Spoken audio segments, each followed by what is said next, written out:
raid by Dhahak ibn Qais.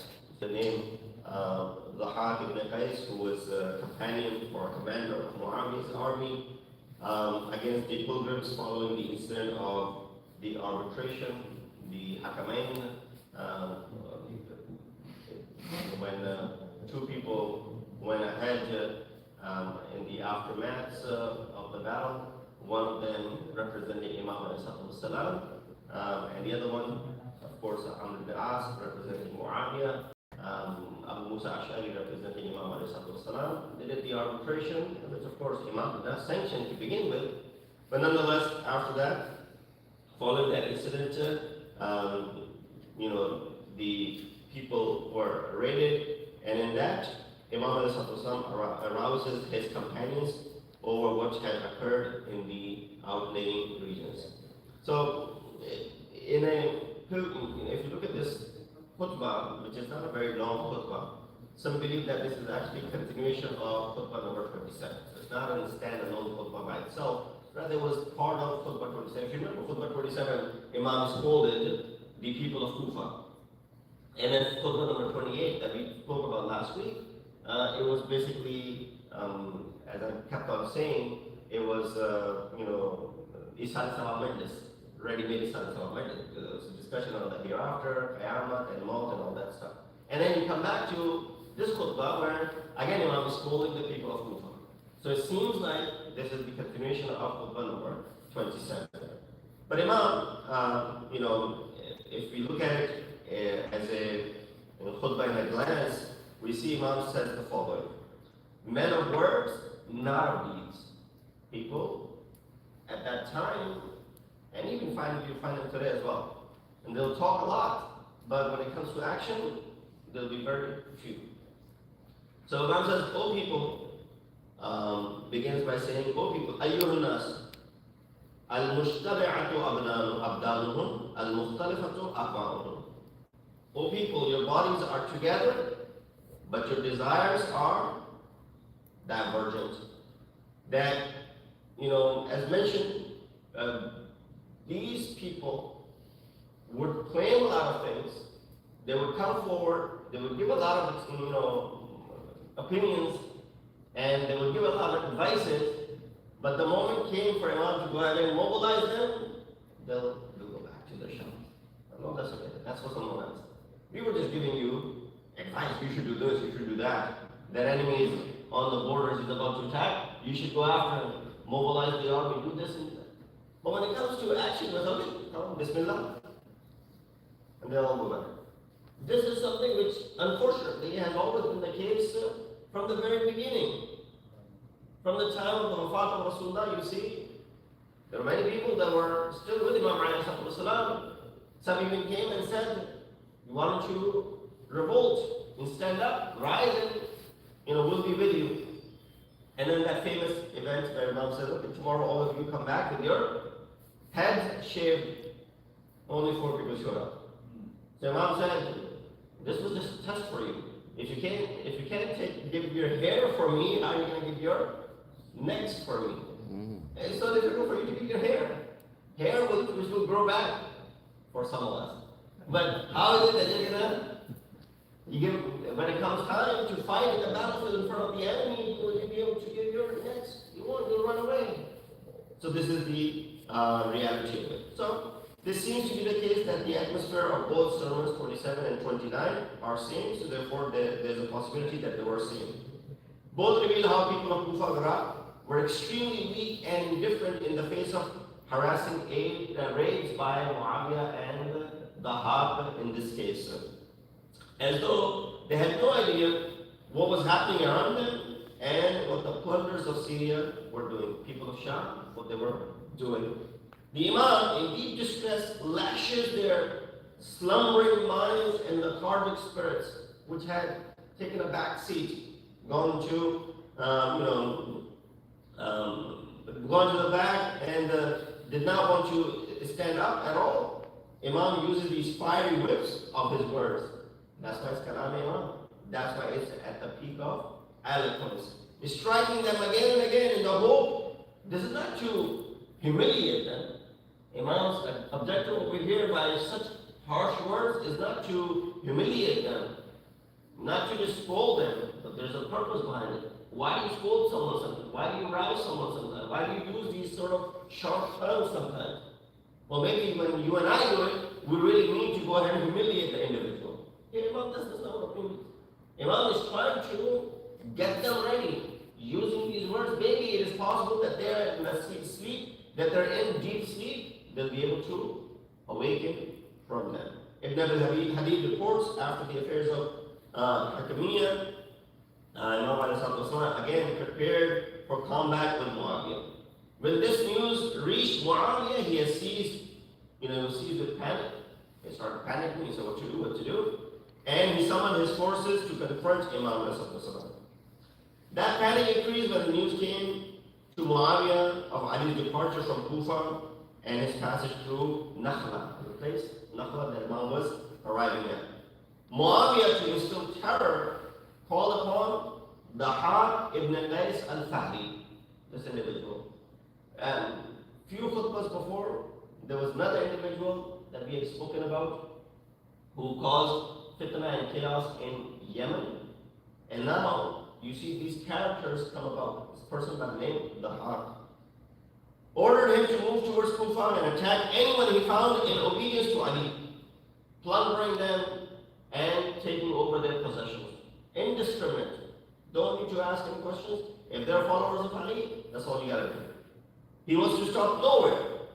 And if you spend the day in one town, he is not to stay there overnight. Move to the next town.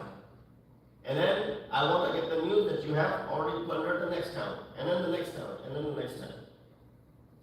And under no circumstances should he put up resistance against the forces mobilized to oppose him. Dahab, with about 4,000 troops, set out, and wherever he arrived, he engaged in killing and plundering, slaying anyone he found loyal to Imam al-Islam. He attacked a caravan of pilgrims who was not even supporting Imam. They were going to the house of Allah subhanahu wa ta'ala for Hajj or Umrah. He attacked them as well. He martyred Amr ibn Umays, a nephew of Abdullah ibn Masud, a well-known companion, along with a group of his companions near a place called Qatana. When the news reached Imam al-Salam, he summoned the people to confront this savage assault. Of course, we're not going to sit back. Someone is doing this unprovoked. We haven't done anything. And he's doing this unprovoked. Imam al-Salam, let's get ready. But these people were still showing weakness because they weren't being challenged yet. So this is where the point lies. Even in the Khutbah 27, we kept on saying the same thing. You're waiting until the enemy reaches your necks, while he's already started to attack your friends, your families, your relatives in other towns. You're not worrying about it because it's not your turn yet. You'll worry about it when it gets to your town, on your threshold. So that's too late. He has already started the offenses. Now we have to start responding to him. So I stated below, above that, under this heading, a glance at the sermon. Imam delivered the sermon in very difficult crisis and conditions. At a time when the bold and the plundering enemy, in order to weaken the spirit of the people of Kufa, was going to any and every length. So, this is how Imam starts. He says, Ayyuhan nas, O people, whose bodies are together, but whose thoughts are and desires are what? Scattered. You're all sitting together. MashaAllah. Jama'at. That's what Jama'at is, right? Al-Mujtami'ah, congregation. You stand in Jama'at. Shoulder to shoulder. And, synced together as far as your actions are concerned. Going to ruku, going to sujood, and all that stuff. But, even when you were standing in Jama'at just 10 minutes ago, can we say all of your thoughts were together? Your bodies were together. Your actions were together. Your amal were together. You were doing the same thing, praying Salat al-Fajr. But your thoughts were all over. Someone was thinking about their parents, someone was thinking about their children, someone was thinking about Hajj Ziyarah, someone was thinking about something else. Work, I go back to work, for example. Someone's thinking about Asia Cup final. Someone's thinking about other things. Nihari, someone's having the back. Different thoughts. But inshallah, in the midst of all of these thoughts, you're also thinking about Allah subhanahu wa ta'ala, right? Inshallah. Yes. So that's something common. But you get the idea. We were all standing together in Jama'at. Yet our thoughts were scattered all over the place. That's why it's so difficult sometimes to concentrate in Salah. The moment we say Allahu Akbar, our minds start flying in this direction or that direction. Can we, I think I can make a claim that I have ever prayed a 2 rakat namaz in which I have not thought of anything else other than Allah subhanahu wa ta'ala. I can claim that I have prayed many prayers in which I have thought of everything but Allah. Remember the famous calculations by the people of Quraysh? That someone would ask them about what was the profits and gains of the last caravan trip to South, to Yemen, to Syria. So let me pray Namaz al-Maghrib. And during the Namaz al-Maghrib, he'll do all the calculations. And after the Salat is over, he'll give them the numbers. I said, what do you do? He said, well, during Salat, I was able to calculate everything. So difficult. Mine was wander off. So there are many mechanisms that are mentioned to keep your concentration in Salah. Number one, pray at a place where there are no distractions. And I'm not talking about here in masjid. I'm talking about when you're praying at home. The majority of your prayers are done at home. So when you're praying at home, pray at a place where there's very few distractions. No one is walking around you. Nothing else is playing around you. You don't hear the sound of TV or anything else. If it's possible for you, dedicate a room for Salah. So that reminds you of nothing but, Quran and Ahl-e-Bait and Allah and nothing else. That's your area, small area, albeit a corner of a room, not entire room, just a corner of a room, where you have put a few books, you put a musalla there permanently. When you go in there, you feel sanctuary, right? Like when you come to the mosque. Dedicate that place if it's possible. Very few distractions. If none, that would be better. No one's walking ahead of you, in front of you, on the side of you. While you're praying, someone comes in and they're grabbing something, this and that. All of those things, minus those things, you will see that it helps you concentrate better and more on Salah. Some people say, well, you should know what you're saying. True. You should know what you're saying. You should know what Surah Fatiha means. You should know the other surah that you recite. You should know what the other dhikr that you're doing in Salah as well. But if you start focusing on the meanings, you'll remain on the meaning and you'll forget about God as well. So that is also counterproductive. You should know what you're saying, but you should not concentrate only on what you're saying. That is also counterproductive. So these are a few mechanisms how one can remain away from that which distracts him. So now the أيها الناس المجتمعة أبدانهم المختلفة أهواءهم. Your heated words shatter the hardest stones, yet your feeble actions embolden your enemies against you. كلامكم يوهي الصم الصلاة وفعلكم يدمع فيكم الأذى. Your heated words shatter the hardest stones, yet your feeble actions embolden your enemies against you. Your words are so strong that a stone does not stand a chance in front of you. It'll break. You use words to break people, meaning someone who's very difficult to get under their skin, but you use words to get under their skin. You can break people by your words. That's what the lawyers do. Lawyers are best at that. They put you in the trial, and they want you to say certain things. They'll push you and push you and push you until you break. You make one mistake and you break, and you say one word, and that's it. They got you. Imam said, your words are so strong, a stone doesn't stand a chance in front of it. You'll break it with your shortcuts. But on the contrary, فِعْلُكُمْ, your actions are so weak that it emboldens the enemy. Enemy, these people are not going to do anything. Sit zabani jama karta hai. amal piche.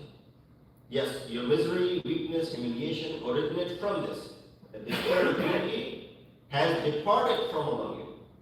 You only think about yourself. You don't think about anyone else. The moment you only think about yourself, the selfishness exists. Enemy has the greatest chance against you to break it.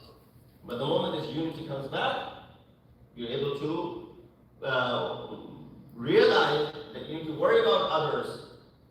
You know how much this kalam of Prophet resonates when he compared the ummah with the body. He said, your brother is like your body parts. You know, your a'la, your jawari. If one of your body parts ache, the other body part knows about it. Which means if my head is hurting, my eyes know about it. My hands know about it. If my left hand is hurting, my right hand knows about it. It's not possible that one part of my body hurts, the other part has no idea about it. No.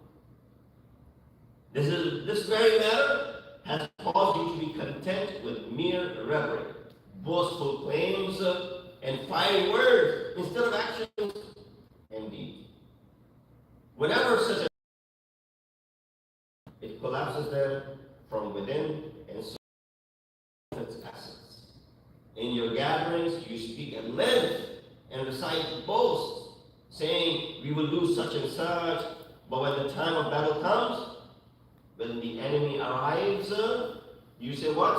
تَقُولُونَ فِي الْمَجَالِسِ كَيْتَ وَكَيْتَ. You claim in your sittings that you will do this and you will do that. فَإِذَا جَاءَ الْقِتَالُ قُلْتُمْ حِيدِ حَيَاتٍ. As soon as the battle comes or enemy arrives, you say what? Oh battle, keep away, keep away. You don't want to engage into any battlefield. So how does this translate? It says, turn away, turn thou away, flee away from me. This in reality were the prominent traits of the hypocrites. This is the typical munafiq. Remember we were discussing Tuesday nights, Surah Tawbah, the ayat 45, 46, 47 that we've been discussing for the past couple of weeks. Battle of Tabuk. The same people, munafiqeen, who came to Rasulullah and said, oh Rasulullah, we can't go with you, can you give us permission to stay back? Rasulullah said, sure, go ahead, stay back if you want to. But then the later ayat say, well, Allah subhanahu wa ta'ala didn't want them to go anywhere. Wanted to explain to the people that these are the people, see their faces. That's the face of a munafiq. That Allah is commanding, His Nabi is commanding to go. Yet they come back with these excuses that the farms are ready, the crops are ready, we need to harvest, children are sick or family is hurting, I can't leave them, I can't leave this. All these different excuses are coming about. Similarly, over here is the case. Keep us away, keep away from us, keep your distance from us, O war, O struggle. They're utterly afraid of entering the field of battle and flee from it with various excuses. And we mentioned this in that discussion as well. That number one, some people show their munafiqat by not going, and some people show their munafiqat by fleeing the battlefield as well. They somehow felt ashamed, so they went ahead. They weren't sure, they went ahead. But when they saw the danger ahead of them, what did? They fled the scene. Both are equal in this regard. So this group is mentioned in Surah Azab as well, and as well as in Surah Tawbah. If only a small number of companions of the Prophet of Islam were such, one must say that unfortunately the majority of the people of Kufa who made up the army of Imam Islam were of this kind. A small number, munafiqeen, that existed in time, but they were munafiqeen. Our brothers denied that there was no munafiq at that time. All of them are ashab and whatnot. No, they were munafiqeen. There are chapters in the Quran. Surah Munafiqun talks about it. Surah Azab talks about it. Surah Tawbah talks about it. Who are these people that are in the surrounding of Rasulullah who are showing, double face? We gotta, spell it out, say it. Whoever was there, we should say it. Don't hide that. That's the difference we have regarding Sahabi. We have Ashab, Jalil Qadr Ashab, that we respect a great deal, revere them. Some of them went to the lengths where Rasulullah called them to be amongst us Ahlul Bayt. As-Salmanu min Ahlul Bayt. Even regarding other companions. But then those who are munafiq, you gotta call them munafiq, because they existed. Although they were handful in the time of Rasulullah. If they were handful in the time of Rasulullah, majority of the Kufa was like that in the time of Imam Ali. So imagine how Imam had to deal with this. So then he says, ما عزت دعوة من دعاكم ولا استراح قلب من قاصركم. He said, he who calls you to defend the truth does not receive an honorable response. And he who pressures you with force for jihad and the fulfillment of duty, his heart finds no rest. This statement is in fact a reply to those who might object to such sermons of Imam, asking why he suffices with exhortation alone and does not with pressure and threats. And Imam only is giving a khutbah. He goes over to the pulpit Friday, he scolds them. He uses these words, sharp words, to awaken them. Why isn't Imam threatening them? Why isn't Imam punishing them? That if you don't come with me, I'll throw you into the jail. You know, he's commander-in-chief. He could easily go ahead and use this sort of pressure. And gather them under the banner of jihad, as is customary in many countries of the world at the time of war. Imam replied, if I leave you free and approach by calling you to jihad, you will not give an appropriate response. And if I summon you with severity and pressure and punishment, you will not show a reaction that grants that the heart repose, for you are weak and stubborn people. And such people with these temperaments are the greatest source of trouble for the commanders and the leaders. So Imam, this is the difference between Imam made by people and Imam made by Allah subhanahu wa ta'ala. And that's the difference between two Imams. Amnatun yahduna ila amrina. Those Imams who are guided by Allah subhanahu wa ta'ala, they see. When you hear in khitabat these sort of words by our Zakirin, that Imam's sword would know the progeny of the person that it was killing, that if there was anyone who was mu'min, the sword would not attack it. This is not just lafazi and khitabat and oratory.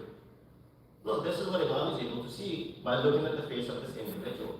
What is going to be in the progeny of this person? How is this person going to be in future? So therefore, Imam knows that if I pressure you, if I punish you, even then nothing is going to happen. It will then leave me even with worse feelings about you. There's no peace when it comes to the heart. So indeed, history has shown that these very people of Kufa, under the oppressive pressure of Banu Umayyah and of Ibn Ziyad and the Hajjaj, that came later on, was set out on the path laid down for them because they saw their lives, property, and honor in danger. But this was not something that a just leader like Imam Islam. So what happened when Ibn Ziyad came, right? In the time of Imam Hussein, when Muslim Dakhil is sent to Kufa, now 18,000 people are with Muslim Dakhil, right? In fact, he wrote back to Imam, all of Kufa is with me. But then what happens? Right away, Ibn Ziyad comes in, and then he starts threatening people. Threatens the wives and the mothers and the children. That if your husband, if your son, if your brother goes to the battle against Yazid, then you will plunder your house. Bring your weapons to us right now, and we'll give you a gift. We'll reward you.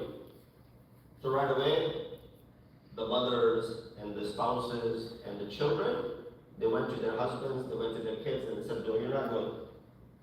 You're not going with Muslim. You're not fighting with Hussein. Leave here. Don't worry about it. Just stay at home. Is it Ibn Ziyad and Yazid? So that was the pressure, right? They threatened them. Threatened, what did they do? They let go of their weapons. And they did not side with Imam. They went again. Imam could have done the same thing. That's what the point is. Hopefully I was able to make a point there. Then look, if you don't side with me, then this will happen, then this will happen, then this will happen. You know, your hawa. But there's a difference between a just leader appointed by Allah subhanahu wa ta'ala and those who are appointed by people. So then Imam says what? You and you procrastinate. Tomorrow. We'll think about it day after. Next time, inshallah. The word inshallah. When we say the word inshallah. And you ask me to postpone the jihad. Let's not go to war this week. Let's do it next month. It's not like in our hands. We need to act. You know, like a debtor who and negligence is discharging his debt, continually seeks extension and respite from the creditor. I'll pay you back next week. I'll make sure that I have the money tomorrow. I'll do it next time. وَسَأَلْتُمُونِي, Imam says, وَسَأَلْتُمُونِي التَّطْوِيلِ دِفَاعَ ضِدَّيْنِ الْمُطَوَّلِ. And you ask me for delay, like the defense of the one with a long debt. Indeed, weak, soft-souled, talkative, boastful people are always like this. Their whole concern is to, use these weighty duties by every sort of excuse and to hide on their own weakness and humiliation behind the curtain of flimsy and misleading pretexts. They continually put things off today and tomorrow and squander opportunities. Exactly the same meaning can be seen in a group of hypocrites and comfort seekers in the time of Rasulullah. So look how much similarity exists about whom the Quran exposed their reality and expressed the root of their ailment in this way. Ya ayyuhalladhina amanu ma lakum. Surah Tawbah 38, we recited that 2-3 weeks ago. Ma lakum idha qila lakum infiru fi sabilillahi qaltum ila al-ard. When you're told to move forward, to defend for the cause of Allah subhanahu wa ta'ala, go forth in the path of God, you cling heavily to the earth. Zameen ke andar dhas jate hain. Their feet become so heavy that they can't even lift their own feet. Yet, the enjoyment of the life of this world compared to the hereafter is but little. You do not realize that. You think that enjoyment in this life is going to last forever. It's only for a few days. Next passage, I'll quickly finish this off. Imam points to a very important principle in human life, saying the weak and the abject can never repel oppression, and the right is not attained except through earnest efforts. لا يمنع الدين الذليل ولا يدرك الحق إلا بالجد. It is befitting that these two sentences be written in gold. Ibn Abil Hadith says that. Abdul Makar in his Tashriq, a commentary of Najmullah, he says this. It is fitting that these two sentences right here should be written in gold and repeated every day and every night for the oppressed people of the world until they become part of their culture and penetrate the depths of their spirits and blood. Indeed, the oppressors of the world never show mercy to the abject and the powerless. The moment they see that you don't have any power, the moment they see that they can overcome you, they'll go even more and they'll continue to push you. Nor do they willingly hand over the rights. They're not going to give it to you. You'll have to fight for those rights. Rights must be seized with effort, struggle, sacrifice, and devotion. They must be attained. Without it, you're not going to get anything.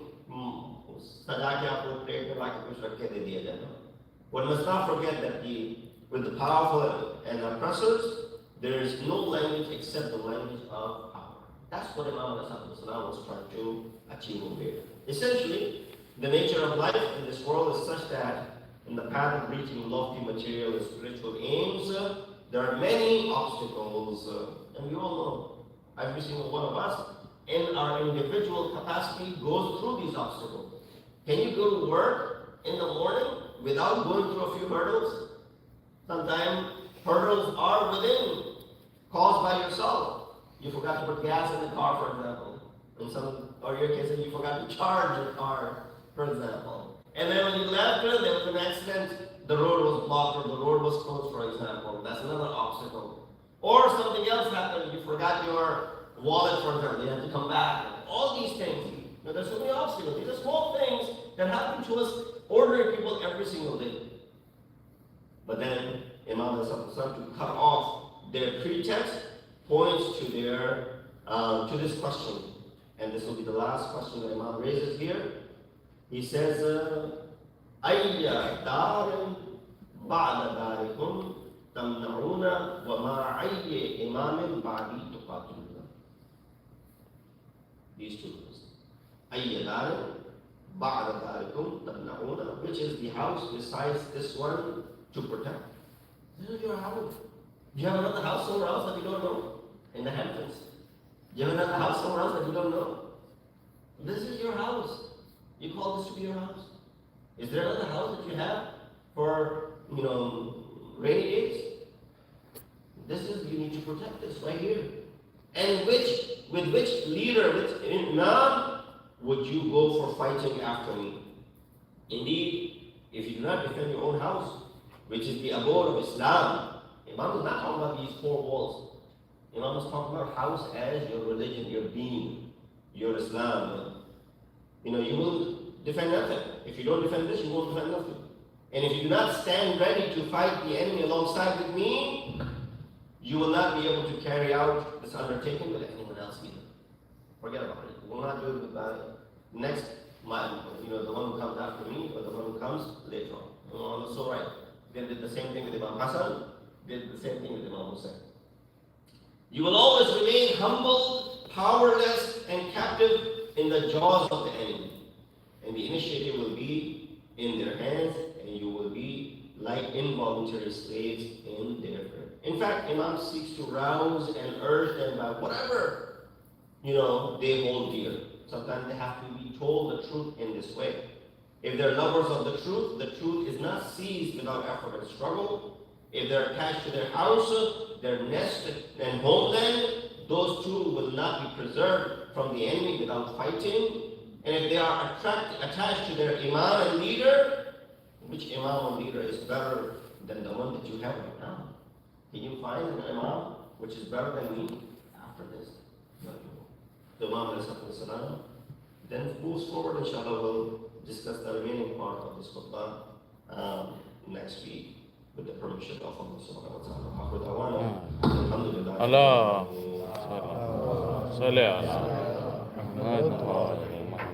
Please recite the Fatiha for today's sponsors, Brother Asim and his Marhumi, as well as his Fatiha.